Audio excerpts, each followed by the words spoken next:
Degree college Kargil में आज तालिबे इल्मों ने जबरदस्त एहतजाज किया। उनका कहना है कि लद्दाख यूनिवर्सिटी की गफलत से सैकड़ों तलबा का मुस्तकबिल खतरे में है और उनके खदशात सुनने के लिए यूनिवर्सिटी में कोई भी महकमा तैयार नहीं है। आदाब, मैं हूं यास्मीन खान और आप देख रहे हैं जी सलाम का डिजिटल प्लेटफॉर्म।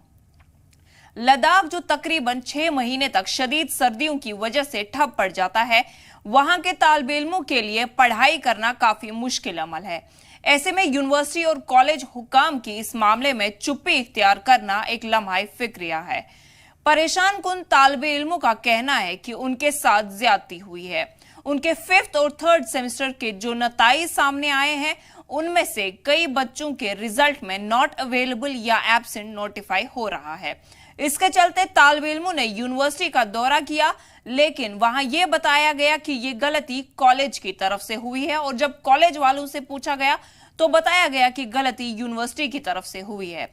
तालिबे इल्मों ने हॉट एंड कोल्ड चार्ज के ऊपर भी अपने खदशात पेश किए और कहा कि उनसे चार्ज तो लिए जाते हैं, लेकिन एग्जामिनेशन सेंटर्स में उन्हें किसी भी तरह की हीटिंग फैसिलिटी फराहम नहीं की जाती है। इसके अलावा उन्होंने रोटेशनल बेसिस पे वाइस चांसलर की फराहमी की मांग की है ताकि उनके खदशात को सुनने के लिए कोई मौजूद रहे।